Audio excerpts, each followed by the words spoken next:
And now, From Ark to Microchip.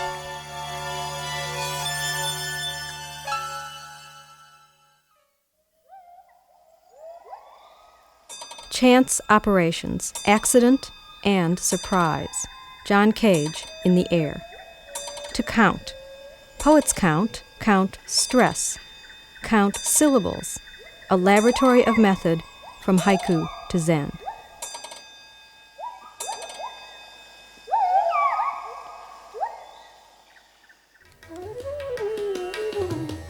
Cage Timeline 1. He is born in Los Angeles, California on September 5th, 1912. That same year, on Friday the 13th, his father takes 13 people on board a submarine of his own design and stays submerged 13 hours. Because the revolutionary craft leaves a trail of bubbles, the Navy is not interested. Cage's first musical experience is with his beloved Aunt Phoebe, who initiates him into the mysteries of musical relativism. Bach and Beethoven are two big bores of the three B's, says Phoebe, and Brahms is boss, Grieg is 4-star, and Wagner is quite simply that admirable Übermensch. Of his early musical options a la Aunt Phoebe, he decides Grieg is more intriguing. Shells that have the bass clef on them also remind him of music. What will it be? He is the first to be surprised. The simplest things give him ideas. By age 12, he has his own radio show on KNX in LA, featuring Boy Scout sopranos, trombone soloists, and other scouts testifying about building fires and tying things up. In high school, he discovers Gertrude Stein, answers history exams in her style, and gets an A. He crosses a bridge. That's where he finds the sticks on which the illuminated female is placed. In the spring of 1930, Cage hitchhikes the Galveston and sets sail for France. In Paris, he works for a young architect named Goldfinger and draws one Greek column after another. He returns to the States and drives cross-country in a Model T Ford, then takes a job as a gardener in a Santa Monica used car lot. In the fall of 31, after an all-night soul-cleansing and theoretical discussion with his mentor, Arnold Schoenberg, the 22-year-old composer finds himself mystically consecrating his life to music at the behest of Elder Schoenberg. In return, Schoenberg promises, as sure as the sun rises, he will receive free counterpoint lessons, free harmony lessons, and free analysis, all commencing immediately after breakfast. Schoenberg gives his students little comfort. When they follow the rules in counterpoint writing, he says, "Why don't you take a little liberty?" And when they take liberties, he says, "Don't you know the rules?" Cage then marries Zhenya Andreevna Kashevalov, volatile daughter of a Russian Orthodox priest from Juneau, Alaska, and continues analysis in Schoenberg's book-lined den uptown. He collaborates with feisty film animator provocateur Oscar Fischinger, who opens John's eyes to the indwelling spirit of each object that is released when it makes a sound, giving him a new music key, enabling him to shake off the Schoenbergian shackles. By 1939, he's moved to San Francisco, where he concocts clever strategies for live electronic test equipment and variable speed turntables, a gambit that has lately earned for him the Def Jam honorific of grandfather of scratch. He inserts metal screws, bolts, little pieces of rubber, and wood between the strings of the faculty piano at Mills College, California, and composes music for bacchanal, a dance accompaniment that is the first work for prepared piano. In 41, he moves to Chicago and joins Mehul Naj on the faculty at the School of Design. But the low departmental funding and the curmudgeonly Bauhaus bite of the moody Naj's academic politicking soon has John and Xenia debussing in Manhattan and sharing digs with Max Lop Lop Ernst and his devoted better half, Peggy alias Gigglebox Guggenheim. He composes music for The City Wears a Slouch Hat, with words by Kenneth Patchen, and broadcasts nationally on CBS Radio. Citing their Eastern-seeming modalities, the OWI during the war broadcasts Cage's prepared piano studies over shortwave to convince the South Pacific that America loves the Orient. In 1945, he divorces Xenia and makes a beeline for the abstruse Xenicisms of D.T. Suzuki and Gita Sarabi and their gang of East into West rebel arousers at Columbia University. By the late 40s, he becomes a late-night obsessive-compulsive I Ching caster, suffering from risk fatigue and constructing his music compositions as if they are philosophical chess games, or a method to consult the chance-driven Oriental oracle, rather than a tuneful saraband or the traditional tangled fugal fandango so dearly loved by the salon set and their semi-literate destructo-vanguardian Euro-bourgeois outlook. A simple toss of the yarrow stalks, and there is no doubt that the purpose of music is to refresh and quiet the mind, rendering it susceptible to divine influences. Music should do externally what Zen and Jungian analysis attempt internally. Divinatory influences in his works simply signify for Cage the Zen idea of waking up to the very life you're living. How can music do all these things? The answer soon comes in the Kumaraswamy exhortation to imitate nature in her manner of operation rather than her outward appearance. In this frame of mind, the young composer initiates a spore-fed search for unusual mycological specimens, herds mushrooms into his studio penthouse to satisfy the tastes and curiosities of the ever-arriving, fungo-curious, angry young Ashcan school beat hipsters. To keep interest high, he keeps rotating the supply and hunts the world over for some fabulous fungi. He finds them in moss, under bark, on stumps, near streams, around trees, in old orchards, crossing a bridge, or driving along a highway, or visiting a supermarket, or just looking out the window on the way to visit friends. Soon, Black Mountain College is host for one of John's clever schemes in hipping the uninitiated, a first-ever Eric Satie festival, where the carnival-like minglings of musicians and other participants would have made the old maestro, known as the Velvet Gentleman, feel more than welcome in North Carolina. In the winter of 1952, John composes a 4-minute piece for 12 RCA Golden Throat radios entitled Imaginary Landscape No. 4. Each radio was played by 2 operators, acting like fishermen catching the sounds. In the spring of '92, at a Cage Now Fest in Chicago, John quotes the Bucky Fuller-esque credo, directing us to put all the resources of the world into a fluid, fluctuating mobile state so that nothing exists that we have to try to get rid of. We must find practical ways to turn the telescope around and look through the other end. But our Western education teaches us caution. What if we laugh at the wrong moment? The present moment is 0 o'clock.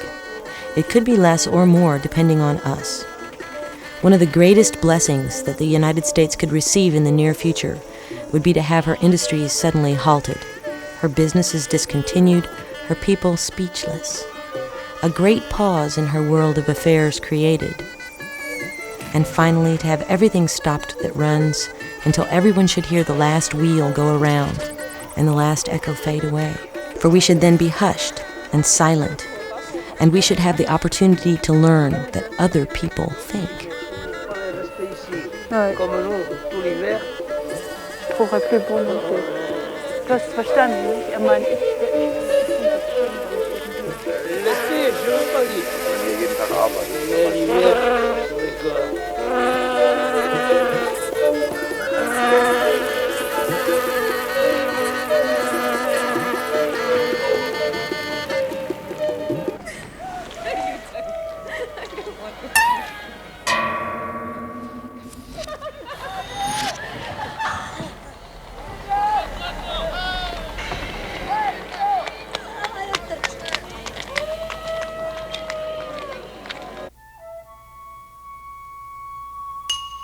The year is 1992.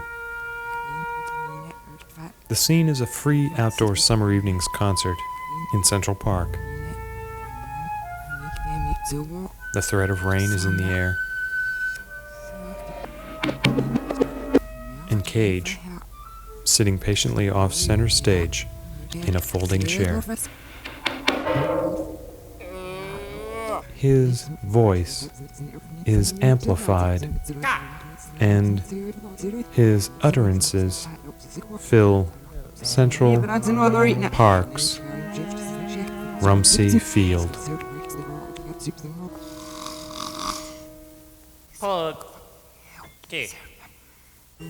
Cage vocalizes individual letters that float out onto the city's humid air.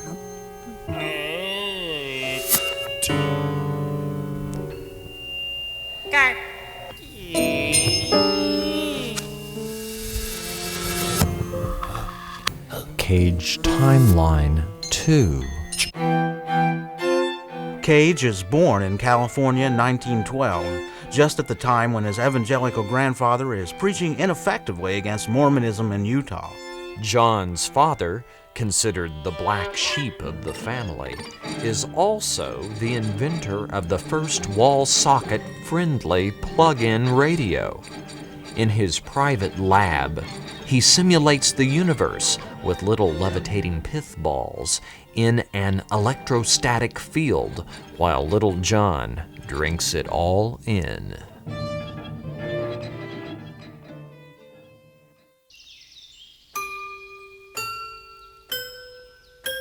Early on, Aunt Phoebe introduces John to Fanny Charles, and a lifelong obsession begins. Fanny Charles Dillon is a uniquely idiosyncratic piano teacher who writes her own scores based on birdsong transcriptions.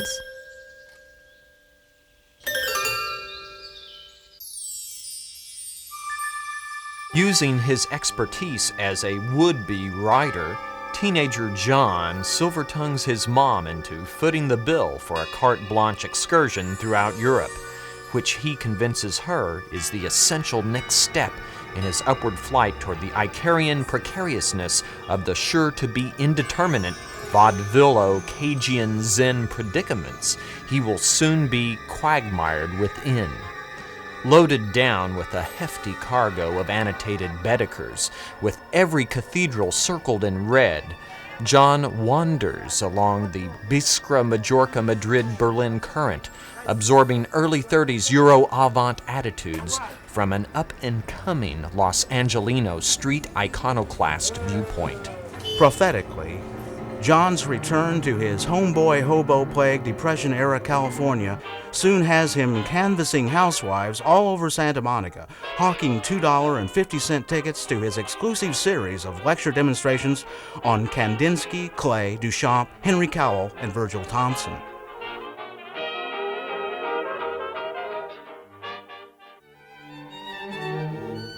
John finds an opening in Arnold Schoenberg's notoriously demanding harmony workshops. The only counsel that taskmaster pedagogue Schoenberg will offer is a stern warning. Cage's impertinent critiques of harmonic dogma will lead him to nothing but obstacles, walls he would totally be unable to pass through, as Schoenberg insists. Cage's reply, "Then that's what I'll devote my life to, beating my head against those walls."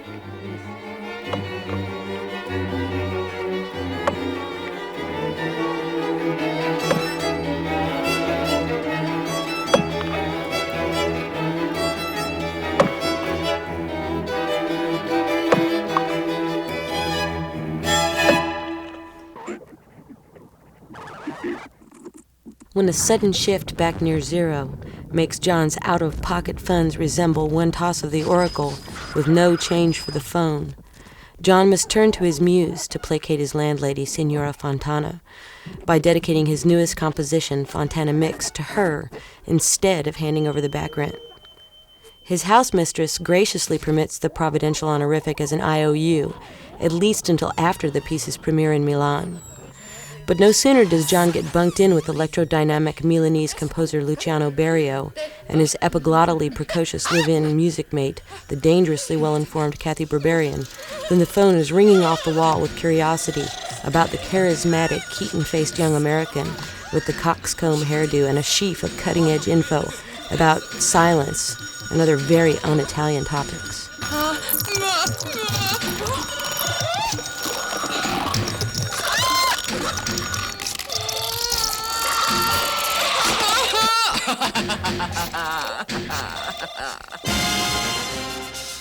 The perhaps typical cultural solution. Invite the youthful media maestro to appear on the country's #1 TV game show, Lasia o Ratopia, or Double or Nothing. The Jeopardy-reminiscent game scheme on Lasia O is to allow each contestant to answer questions about a subject of their choice. But here's the catch. The questions get harder each week as pressure mounts for the 7-day wonder to slip up, get booted, and forfeit the loot. Naturally, the prize money waiting for the contestant grows exponentially towards princely munificence after each perfectly answered bout.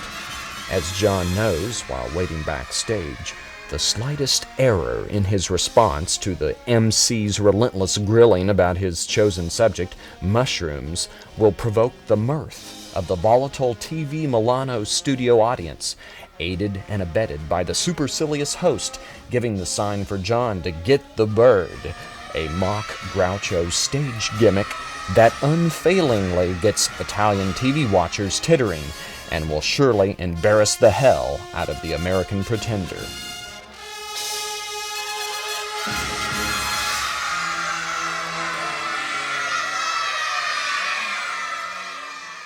To the amazement of perhaps everyone except himself, the axe never falls. Buying time to present an ingenious set of first-time-ever live music videos, Cage responds to anything they can throw at him in the way of abstruse mushroom arcana and hooks up with the willing-to-please techies in the studio prop department. Their mission? To help John procure and assemble a waggish web of vaudevillian fetish objects for Cage to manipulate while the world looks on.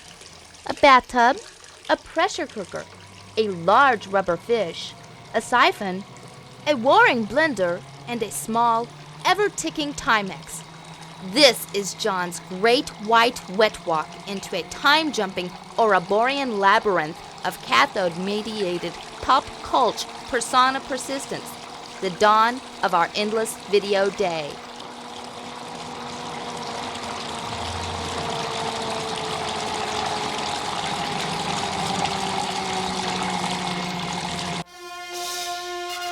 John's appearances on Double or Nothing create a fanatical and growing group of personal followers.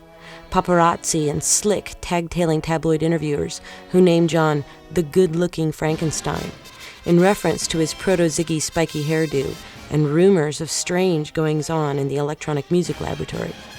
On the fifth and climatic program, he is sealed into a glass isolation booth, with only a tricky microphone between him and rescue from his inadequately ventilated interrogation cell. The final make-or-break question is framed for John after a hurried, hair-splitting consultation with a panel of well-coiffed and well-fed mycological pedagogues. Signor Cage, name, if you can, all the genera of white-spored mushrooms. As the audience in the studio and at home collectively holds its breath, Cage calmly begins. Amanita brunescens. Amanita caesarea. Amanita florinosma. Amanita citrina. Amanita coqueri. Amanita flavoconia. Amanita rubescens. Totally unaware of the strict time frame in which the answer must be completed, John is blissfully indifferent to the swiftness of the clock's hands and the increasingly boisterous audience egging him on and frantically pointing to their timepieces. As each of Cage's carefully considered alphabetical citations filters out of the booth and is translated, the audience is like a pressure keg ready to tap into a new republic. 1/2 second before the penalty bird drops from the rafters, John, utterly unruffled, lays the last Latin cognomen in the lap of Lassia Orodopia's MC. Zerum Folina Fulvitis. And the audience breaks up into a near Miltonic melee. Completely whacked out by the manic ups and downs of his Italian celebrity status, John prudently grabs the grand prize, graciously refuses Federico Fellini's option offer on a hot roll in La Dolce Vita, and wings homeward like the proverbial Kid Millions to spread the loot around, which includes copping a microbus for Rolling Thunder dance tours immersed with Merce Cunningham and company.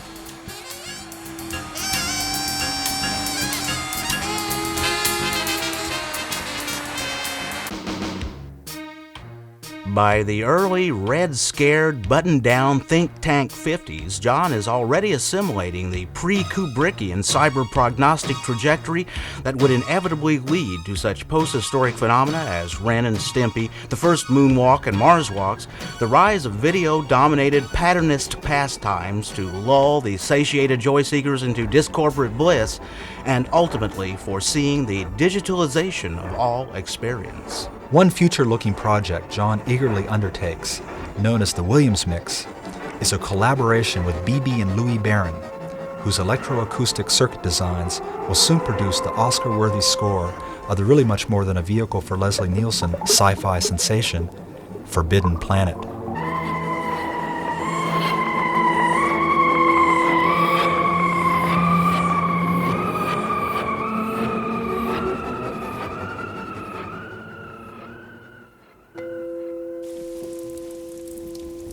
In duality and kicky chases, think of him foundling, escaping my forgetness now. Or is he just dust covered?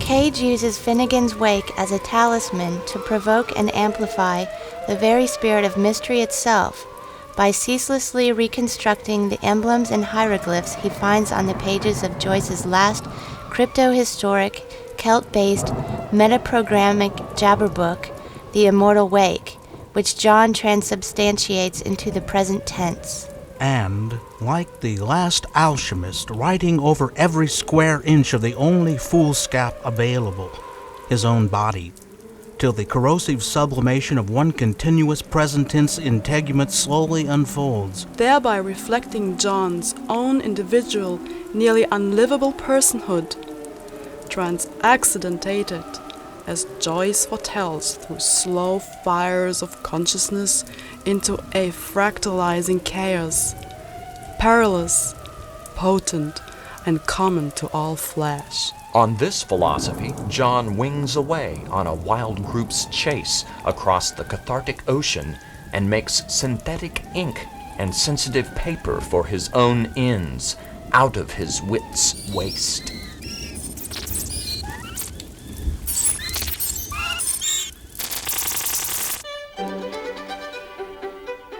John had never been one for wearing hats, but then he's given a brown suede duck hunting hat. And the moment he puts it on, he realizes that he wants to wear it, especially when he is going to do any thinking. But somewhere in Virginia, he loses his hat. You might say commitment is ultimate reality, seen from the point of view of that hat.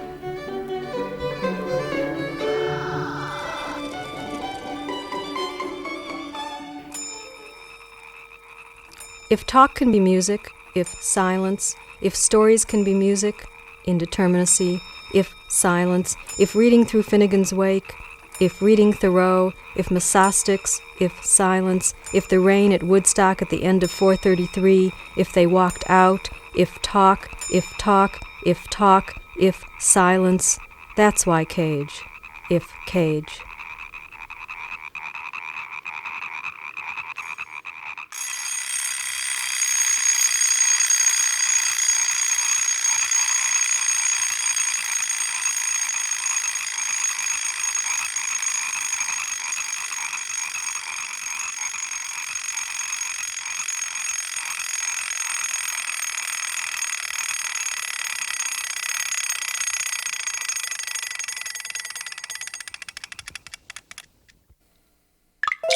From Ark to Microchip is written and produced by Dwight Frizzell and Jay Mandeville in the studios of KCUR-FM. Special guests include Ellen Zweig, Liz Reyher, Rhondda Francis, Christina Rothe, Chris Burnett, Tony Allard, Sherri and Cliff Baldwin.